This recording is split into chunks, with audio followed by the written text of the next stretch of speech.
Okay. About the protesters that got arrested that Friday night for standing up for their rights about the Black African American community. I see you taking notes that you're going to do something about it. How about we put everything on pause for the next 30 seconds and you make that call right now?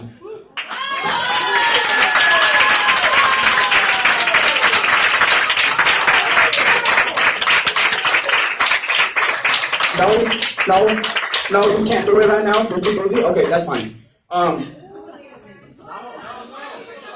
Okay. First off, before I make an introduction to myself, I want to tell you guys a story of what happened. What really happened that Friday night when all the communities came together to help the Black African American community and the assault and the killing of a black man from police officers in the United States of America. And this is especially to the social media that does not cover this part of the story. On Friday, June 16, 2017, America witnessed the unjust of the justice system. 5,200 members of the community in Minnesota marched to protest against the outrageous verdict.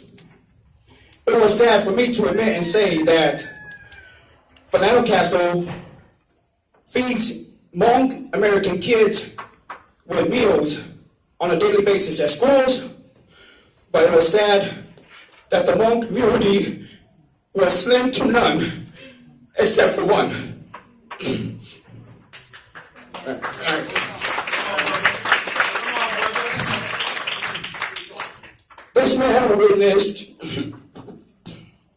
This man witnessed firsthand.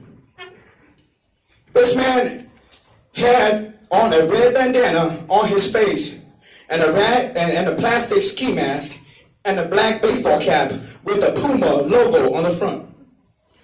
When him and along with the 5,200 members of the Twin Cities blocked the Interstate 94, they started marching eastbound towards the Marion Street Bridge. He was about at least 30 feet ahead of the pack, holding the sign that read, "No justice, no peace." He had a stare down with all of the law enforcement blocking the pathway of 94. He see that they are armed with weapons, batons. Behind them were two more officers armed with automatic rifles. He was less than 2 feet away from these cops. He chanted that, "Hands up, don't shoot." More law enforcement showed up from the police department, but they came in 3 Metro Transit city buses. So do the math of how many law enforcement came in less than 1 minute. And they was ready to shoot and kill 5,200 people, which are all unarmed, no guns, no knives, no sticks. Even if you put down the media, just signs and pictures of Philando Castile. Even kids as young as 10 years old was amongst the crowd. Members of the Black Lives Matter made an announcement. Thank you for all of your support, but if you're not willing to go to jail or possibly die tonight, please remove yourself from the highway immediately. About 70% of the crowd left the highway faster than Jimmy John's. But this guy stood his ground, and he see that two of the armed enforcement was hiding in the grass area of westbound 94, possible sharpshooters. By this time, even the media chickened out and decided to record from afar. More white men in military gear came armed with automatic assault rifle that can shoot up to 40 rounds. Surrounded the remaining 30% of the crowd with deep only 10-year-old that was in the crowd. And yes, he is a little black African-American child standing up for his rights. Finally, this masked man took off his disguise. He was wearing a suit. He approached the armed military, looked like officers, and said, "Don't shoot us. We have no weapons." And he decided to drop his business card and a copy of his photo ID right on the feet of these military men. He went back and locked arms with other members. He was the only Hmong person. Sadly enough, that was the story that the media will not cover.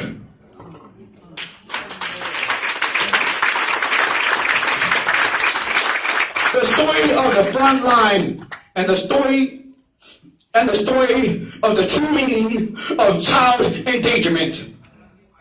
100 military uniformed men armed and ready to spit bullets at these kids, these teens, and these dedicated senior citizens that volunteer in our community, all which are unarmed. What are they going to do? Block their bullets with the pictures of Philando Castile? Furthermore, Star Tribune newspaper and media, if you're here, printed out a false and inaccurate story about the St. Anthony Police Department firing Officer Yanez. They did not fire him. They did not fire him. They never fired him. False story. False story. Truth is, Officer Yanez was never fired. He went back to work in less than 30 days after the murder. And the murder was live streamed on social media.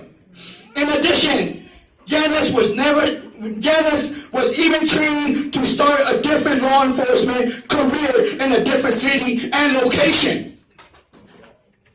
If you're a cop and you kill a black man live on social media, you get a vocational education to a better job for free. That's what they're saying.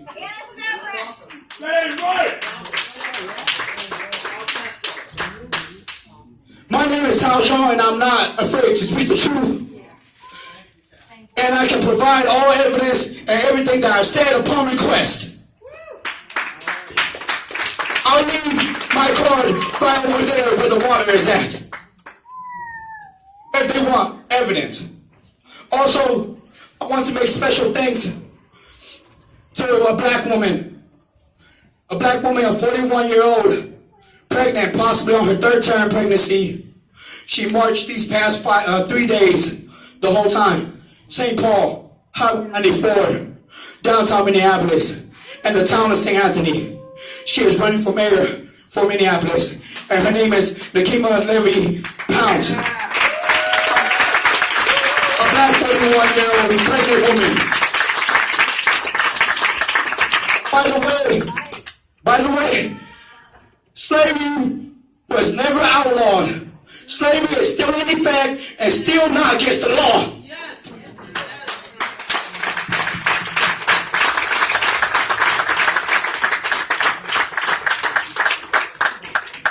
My name's Mike. I am extremely concerned because, for the obvious reasons, but I'm also concerned because my dad was born in Little Rock, Arkansas in 1949, the segregated South, and he was doing this talk in the 60s. When I went home earlier, I told my wife, I said, hey, they're having a community discussion at the neighborhood house. Do you want to go? And she's like, what's the point? I think that we all want help. But the problem is, none of us actually believe that it's coming. And the reason for that is we've got 500 years of history that says it's not coming. Help is not coming. Now, this is not an individual thing. I don't know you, you don't know me. I'm sure you're a lovely person. However, what you represent, government, every time is against us. Every single time. These stories are every day. All day. Every day, all day, that's right. This is a room of people. We have Diamond, I don't know if she's still here. She videoed someone getting killed. I don't want to point people out. There's a woman in this room whose husband was killed by the cops. We're asking for help. We don't believe we're going to get it. And here's how I know. If you think that after this meeting, anything meaningful, and you define what meaningful means, raise your hand if you think something meaningful will happen. I'm optimistic. We've got a couple optimistic people. If you believe that if you believe that after this meeting, absolutely nothing will happen, please raise your hand. That's the problem. Nobody believes it. So my question is, what can happen? What can you guys do to help us believe? And the reason that's such an important question, from our perspective, yeah, we're getting killed out here. I've seen some terrible things. But what I hope that you understand is at some point, and we're nearing this point, at some point people will stop regarding the law. And they'll say, if I get shot and killed, then I'm just dead, so I might as well fight back. And that is when we have chaos. Nobody wants that. But if people are subjugated and beat down for centuries, hundreds of years, if people are beat down like that and they don't have a voice and they all believe, well, not all, but if most of them, the vast majority believe that no matter what they say to their officials, nothing will happen. That's how you start to get people say, well, if they won't listen to me and I'm trying to knock on the door and they won't open it, at some point I'm going to kick it in. Where's the mayor? Yeah, where's the mayor? The mayor is not here. The mayor is not here. Where's Waldorf? We are here. Where's Waldo? So I just ask, what will you do? What will you do when people start to get to that point? Because I don't know what you've seen on... I'm so there. I- Black Panthers are looking real good right now. Yeah. I'm so there. Malcolm X was onto something.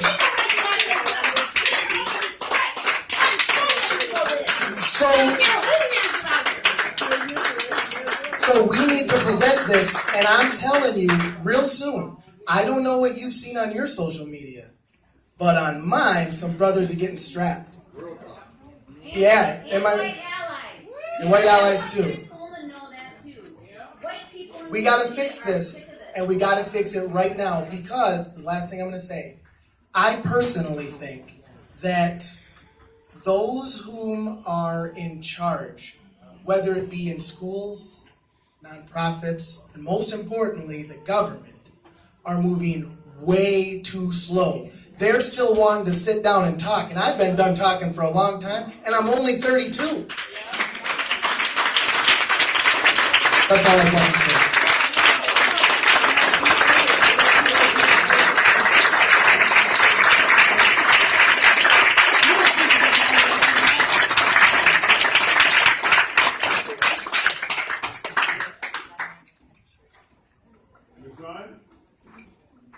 So I have to agree with him. I also wasn't surprised by this verdict at all.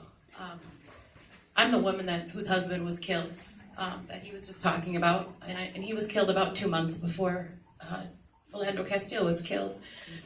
And the video that Diamond shot was sent to me about 2 minutes after it was posted by a friend of Diamond's whose son went to school with Diamond's daughter. And so I saw the video almost as soon as it hit Facebook. And when I saw the video, I actually at first thought maybe it would make a difference for a brief moment. I thought having a video of this live event so soon after my husband just got shot would change something, right? But that was so soon after what just happened to my husband that it was a falsehood, because I didn't realize what I was about to go through. And my husband was shot 19 times, 49 bullets by the St. Paul police. So So there's no change. I mean, 7 times to Philando, 19 times to my husband. I don't know how many times to Cordell Handy. I speak to his mom regularly, and that's not a piece of information that she wants to share yet, but many, many times. So this is not going to change. I've attended many of these meetings. I'm at a bunch of them every time, and he's right. There's never any feedback. We talk and talk and talk, and we come back to the meetings and we say, what did you take from this meeting? What did you bring back to us from this meeting? And there's not been one piece of feedback that comes back to us ever. So, Michelle Gross, I talk to her regularly, and I told her this weekend, I said, I'm not surprised by this. Like, this doesn't surprise me that this didn't happen. I briefly thought maybe they would charge him or convict him of the minor, reckless discharge. Maybe, right? At the minimum, right? They would give him that, right? But I still wasn't surprised, right? But I'm disappointed actually that we didn't do more. I'm disappointed that all we did was shut down a freeway for a brief moment Friday night. I wish we would have burned some shit down, to be honest with you. And I'm sorry to say that. But I'm sorry that we are so Minnesota nice. I'm sorry for that. Because I wish we would do more at this point. People are still dying.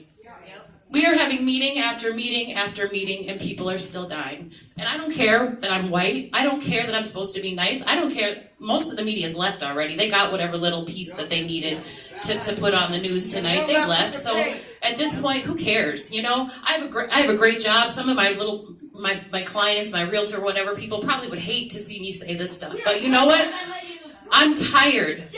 And you know what? I watched my husband get profiled over and over and over before he finally got killed. I watched it. I was with him 11 years, okay? So it wasn't a new relationship. It wasn't something that I just watched him die one time. I watched him get arrested 25, 30 times, okay? So this wasn't new. This is something I watched happen over and over and over again. So what happened now that Yanez got cleared is we're going to watch more people die here in this state, in this city, probably this summer, And I can't live with this. I can't. And I don't care that I'm white. I don't care that people say I don't have a bone in this fight. I do have a bone in this fight. My family has a bone in this fight. My nieces and nephews have a bone in this fight. And I'm tired. And I keep showing up to these meetings because I don't know what else to do. They're not helping. People take notes. They send these people, they send these people, but the real people that matter, I don't know that it would have mattered if the real mayor came, because you know what? Both times I've seen him come to the last 2 times, he didn't know the difference between manslaughter and murder. So if you don't know the difference between manslaughter and murder and you're running our city, how much do you matter anyways? But I'm tired, I'm tired of coming. I appreciate that everybody showed up to voice their opinions and everything else, but you know what? I agree with what he just said. I don't think it matters anymore. I watch my news feed too, and I think people are fed up. And I think if we don't move faster, I think if the city doesn't move faster, I think if the government doesn't move faster, I think we're in trouble. Can I go? Okay. Elijah, I spoke earlier. I'm 23. I jotted down a couple things. Everyone's here for a different reason. I mean, the reason you're here is probably where you came from, how you grew up. That's why you're here. I'm here. I'm a black man. I'm very feared by the community. But people say, where do you begin? If there's hope, I believe there's hope. There's people, if you're willing to take this step, it comes with vulnerability. So this man, he's very extroverted. I'm not. I'm an introvert. I never thought I'd be at this meeting on the mic. But it's vulnerable of him as a young man to speak about the black community, okay? So, and vice versa, while I'm more feared by police officers, that doesn't mean that his life isn't, this man's life here isn't, it matters. It matters just as much as mine matters. And that's where I think the starting point for change is. Police officers, there's a lot of bad police officers. There's some that are good, but the ones that are bad, why are they bad? Because they were taught at some point, people that are different, you're fearful of. So I think that's true. I asked the police officer the other day, I was at the gas station, not afraid to talk to people. I asked him, he's standing right in front of me, what do you think of the verdict? And he said, first he told me he pled the fifth. I'm not going to talk about it. Of course I knew what he thought. It's silly for me to ask. But he said, you weren't there. You don't know what happened. So I have so many questions in my head that I think, 2 points I'm going to touch on. There was someone that I was watching from the media that was here. He or she might be a nice person. but they were on their phone the majority of the time while they were standing there. So in my head, I'm thinking, is this a job or is she sensible? She's going to put this on the media. She might take a picture of me talking, put it on the media, but I'd be interested to hear them talk. The people that are posting about these things, putting these things out about black, Mexican, Asian, all the people that are doing the bad things, what do they think? Because they create biases. That helps people to form opinions of me, of him.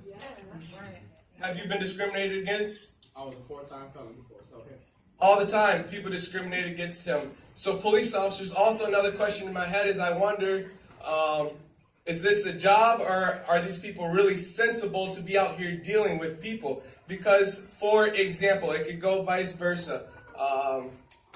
I'm very respectful and I give everyone a chance when I talk. And they might be afraid of me, but I'm low-key and I keep it. I talk, I give you a chance, you give me a chance, cool. But the police officers, so if you grew up in Wisconsin as a white police officer and you come to Minnesota, in Minneapolis, to work in a black community north of Minneapolis, okay, so every day the people that you're dealing with are criminals.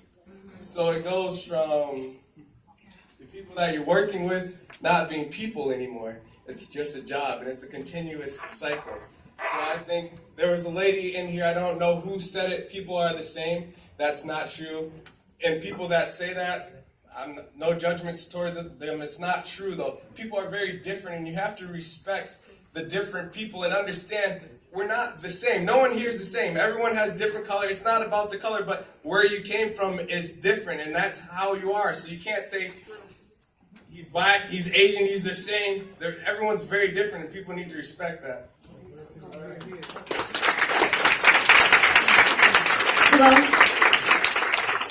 Hello, my name is Monica. I'm a West Sider. I've been here pretty much most of my life, my adult life. One thing I wanted to share, or two things that come to mind. One, I live every single day with the aftermath of the devastation, what happens when lives are destroyed at the hands of government, at the hands of our police. Every single day I face that. And what I wanted to share was that, nothing changes without a demand. Nothing ever has and nothing ever will. That's Frederick Douglass. Power concedes nothing without a demand. Know that. Never has, never will. We try to change things from within a system, but then I ask you, if you're this close to going against the law and taking things into your own hands, then I ask you to think about if you're that close, if you have any hope left, to think about not being self-destructive as a person and as a community, but to think about what we could put forward. Put someone in office who has the track record, the demonstration of how they have made change.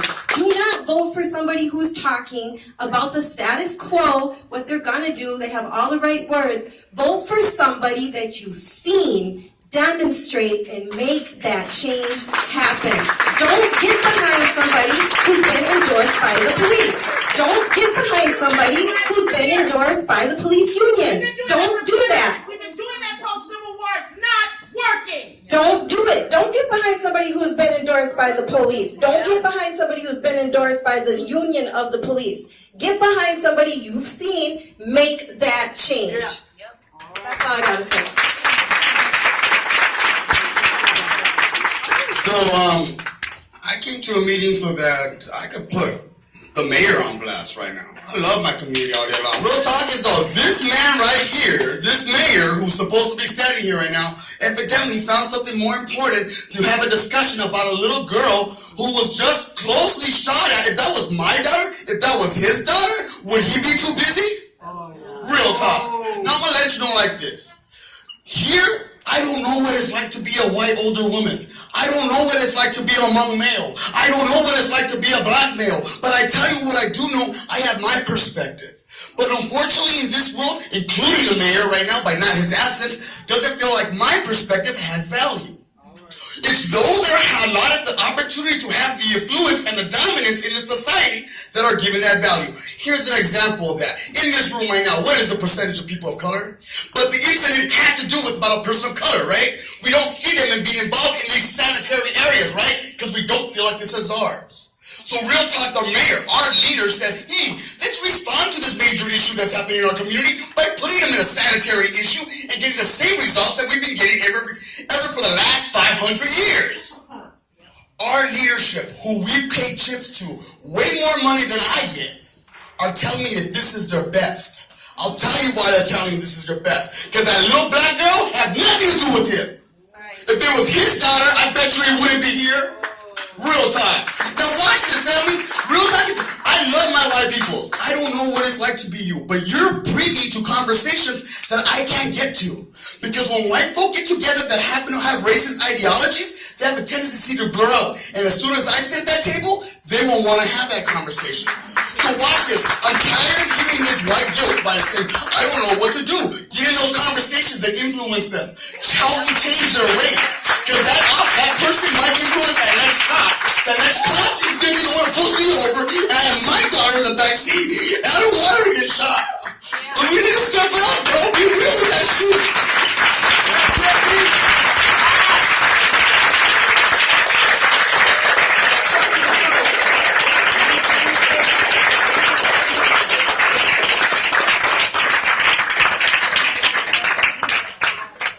Hello, my name is Alex. I was one of the 18 protesters arrested on Friday night. Thank you, Alex.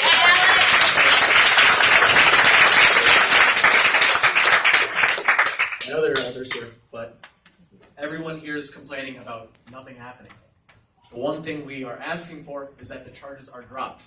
The one thing that you can do for us is that the charges are dropped.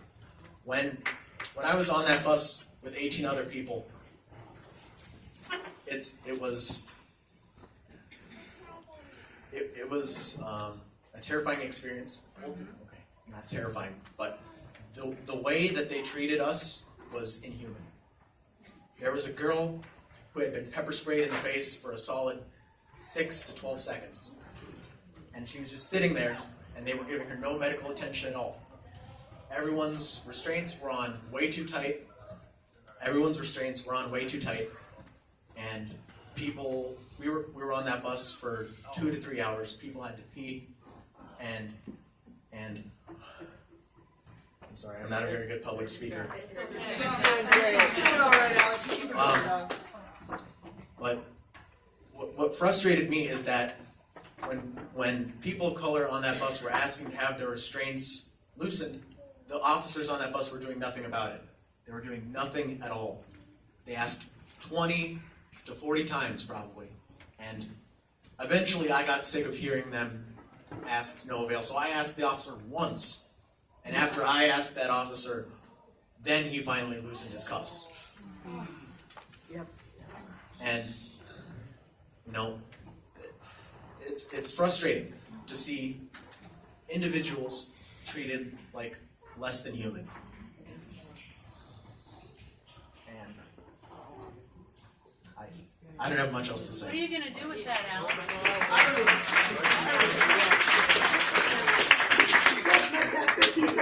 Right now, and it's not that hard. Yes. Thank you for your courage.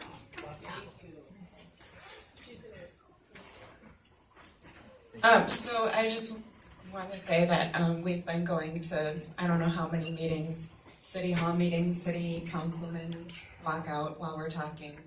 I've gone to NAACP meetings. I've gone to our midway, I don't know what it's called, community meeting at the library. I suggested to one of, they were talking about how we don't call in often enough because there's always the debate, was that a firework or a gunshot? And they said, you call in no matter what. And I said, I'm scared to call in because if it's not something and you see, and you come out anyway and see a community member, I'm afraid you're going to brutalize them. And the officer at the time said that I need to behave and I'm the problem, and that if I don't stay the eyes and ears of the community, I'm not allowed to call them when I need their help. So what I would like to suggest to all the white people in the room is that